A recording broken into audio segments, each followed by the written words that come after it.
কোটা ইস্যুতে কোনো ঘাটতি রাখেনি প্রধানমন্ত্রী।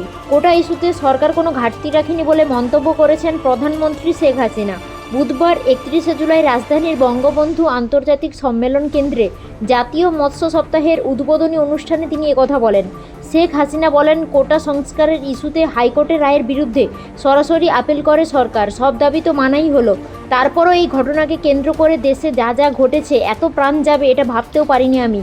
আমার দিক থেকে কোটা ইস্যুতে কোনো ঘাটতি রাখিনি আমি। যারা প্রাণ হারিয়েছেন তাদের প্রতি সমবেদনা জানাচ্ছি।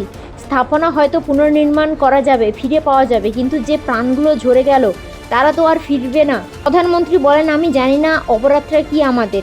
যে ইস্যুটা নেই সেটা নিয়ে আন্দোলনের নামে ধ্বংসাত্মক কার্যক্রম চালিয়ে কে কী অর্জন করলো সেটাই আমার প্রশ্ন।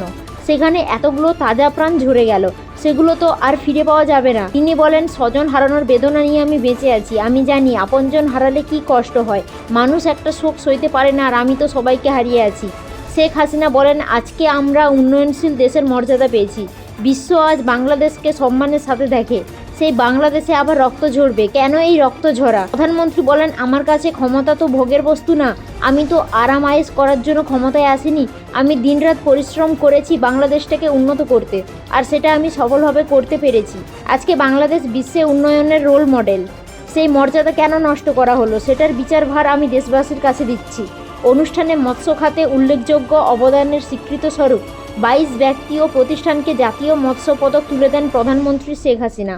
পদক হিসেবে ছিল 6টি স্বর্ণ, 8টি রৌপ্য ও 8টি ব্রোঞ্জ পদক দেওয়া হয়েছে। অনুষ্ঠানে সভাপতিত্ব করেন মৎস্য ও প্রাণী সম্পদ মন্ত্রী মো আব্দুর রহমান।